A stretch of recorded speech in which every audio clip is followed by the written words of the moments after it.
سنیے واقعات، دیکھیے یہ کون لوگ تھے۔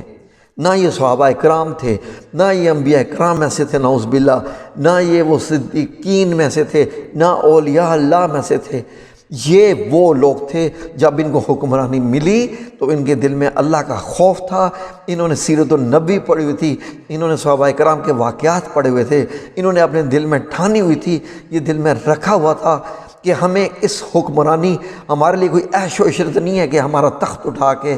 1000 لوگ پھر ہمارے آگے پیچھے 45 گاڑیوں کا پروٹوکول ہو، یا ہمارا ایک تخت ہو ہمارا زبردست قسم کا کہ ہمیں جناب جی عیش و عشرت کی ہم زندگی گزاریں۔ نہیں، وہ آپ نے ایک شعر سنا ہوگا کہ محمود غزنوی وہ بادشاہ تھا جس نے سومنات کے مندر گرائے تھے، اور اس کے اوپر جو ہے اس کے بعد وہ ایسا بادشاہ تھا کہ اس کے بعد جو اس کے ساتھ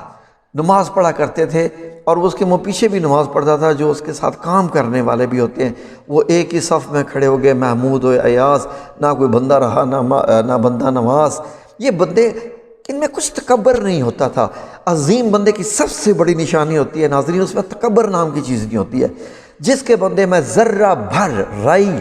کہ ذرے کے برابر بھی تکبر ہوگا، وہ بڑا انسان کبھی بھی نہیں ہو سکتا، کیونکہ جب اسے تکبر کیا وہ شیطان کے رستے پہ چل پڑا۔ کیونکہ قرآن کریم میں اللہ سبحانہ تعالیٰ فرمایا ہے، جب شیطان کا قصہ بیان کیا ہے تو وَاسْتَكْبَرَ وَمِنَ الْكَافِرِينَ، کہ اس نے تکبر کیا اور کافرین میں ہو گیا۔ اور شیطان نے کیا کیا تھا؟ تو محمود غزنوی کا واقعہ ناظرین کیا ہے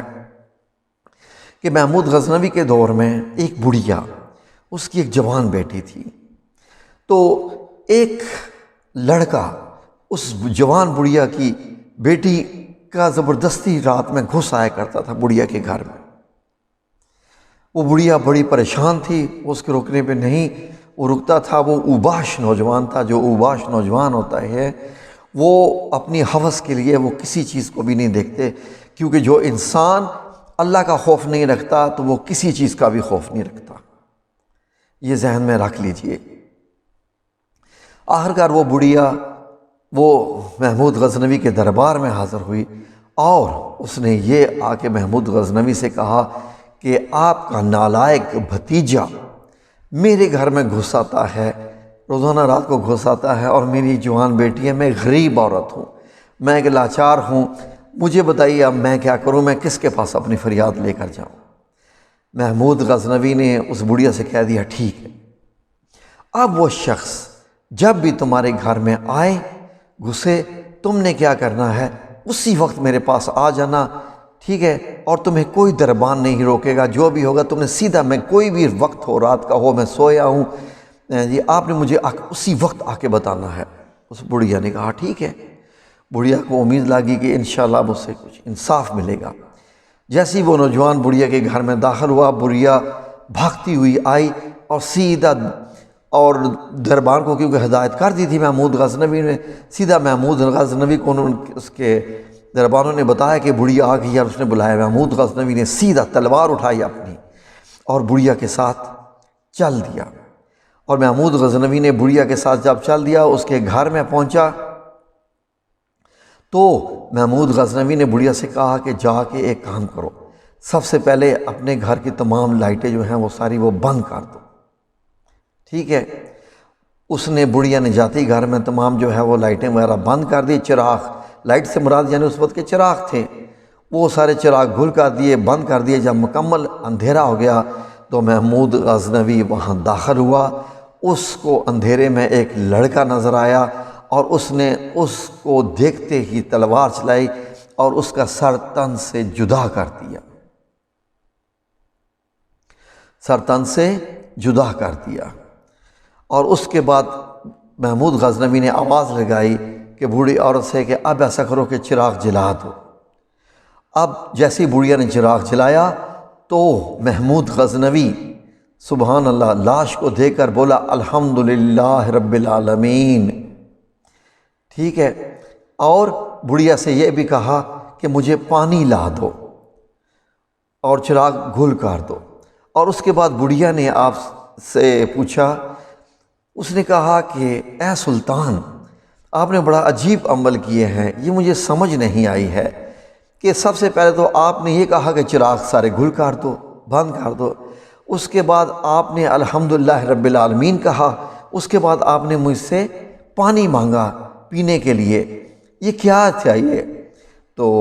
محمود غزنوی نے کہا کہ نہیں، تم مجھ سے یہ نہ پوچھو، مہربانی ہوگی تمہاری۔ بڑھی نے کہا نہیں، آپ کو یہ بتانا پڑے گا، آپ نے میرے ساتھ انصاف کیا ہے،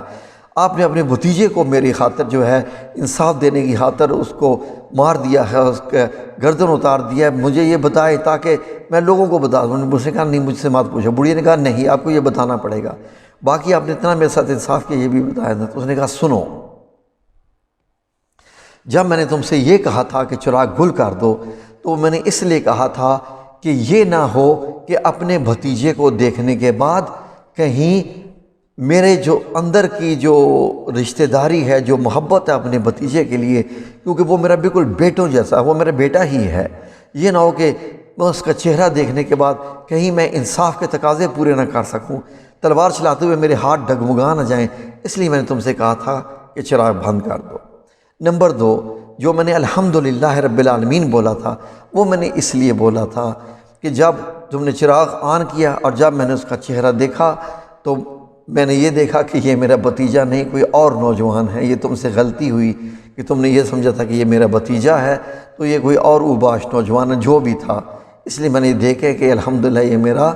گندا خون نہیں ہے، کیونکہ ہماری نسلوں میں یہ اتنا گندا خون نہیں ہو سکتا جو اس طرح کی حرکت کرے۔ میں نے اس پہ الحمدللہ رب العالمین کہا تھا۔ تیسری چیز جو میں نے تو آپ سے فرمایا تھا کہ مجھے آپ پانی پلا دو اے بڑھیا، وہ اس لیے کہا تھا کہ جب سے تم نے مجھے یہ بتایا تھا کہ آپ کا بھتیجا اس طریقے سے آتا ہے میرے گھر میں، میری جوان بیٹی ہے، میں نے اپنے اوپر پانی کو حرام کر دیا تھا، اور میں نے یہ کہا تھا کہ میں اس وقت تک پانی کا ایک قطرہ نہیں پیوں گا جب تک میں آپ کو انصاف نہ دلا دوں۔ آج آپ کو انصاف مل گیا، میری حالت بہت خراب تھی، اس لیے میں نے آپ سے یہ ایک دم پانی مانگا تاکہ میرے جسم کی کچھ حالت بہتر ہو جائے۔ ناظرین سنیے واقعات، دیکھیے یہ کون لوگ تھے؟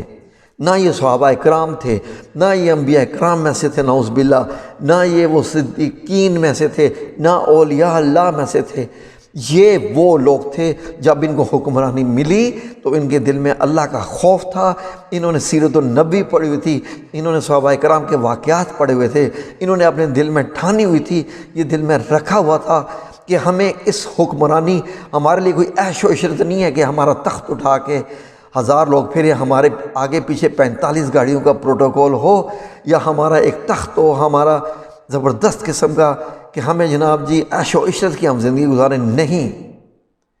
یہ جو رتبہ ہے، یہ جو ہمیں سلطنت دی گئی ہے، یہ اللہ تعالیٰ کی طرف سے ہمارے لیے ایک کیا بولیں گے، اللہ تعالیٰ کی طرف سے ایک ذمہ داری ہے، مسلمان قوم کی ذمہ داری ہو۔ جب حضرت عمر فاروق رضی اللہ عنہ فرماتے ہیں کہ میری سلطنت میں کتا بھی بھوکا سو گیا تو اس کی ذمہ داری عمر کی ہوگی، پھر وہ قصہ دیکھیے جو میں نے اب اسی چینل پہ لگایا تھا کہ ایک بڑھیا جو ہے اس نے کہا تھا کہ عمر کو میرا کیوں نہیں پتہ کہ میں یہاں پر لاچار ہوں، مجھے مدد کی ضرورت ہے، اور عمر کو کیوں نہیں پتہ کہ بے شک اس کی سلطنت جو ہے وہ حجاز سے لے کے الفارس یعنی ایران تک، سعودی عرب سے لے کے ایران تک پھیلی ہوئی ہے، کیوں نہیں اس کو پتہ کہ میں یہاں پر لاچار ہوں۔ جزاکم اللہ خیر، اللہ تبارک تعالیٰ سب کو ہدایت عطا فرمائے، سمجھنے بوجھ اتنی سی زندگی ایک دن کی، جب انسان مرنے کے بعد اللہ سبحانہ تعالیٰ کے ہاں پیش ہوگا، جب قبر سے اٹھے گا پوچھا جائے گا کتنے دن تم رہے دنیا میں، کیا فرمائے گا؟ آدھا دن یا ایک دن؟ اتنی سی زندگی ہے، اتنی سی کی دنیا کی زندگی کے لیے ہمارے حکمرانوں نے یہ تنی کیا کیا یار پواڑے ڈالے ہوئے ہیں جی، ملک کا خیال نہیں ہے، غریب مر رہے، بجلی کے بل جی سب سے زیادہ ان کی عیش و عشرت، ان کے پروٹوکول، ان کے جزاکم اللہ خیر۔ اللہ تبارک تعالیٰ سب کو ہدایت نصیب فرمائے، آمین یا رب العالمین۔ پھر کسی ویڈیو میں آپ سے دوبارہ ملیں گے انشاءاللہ۔ اللہ حافظ۔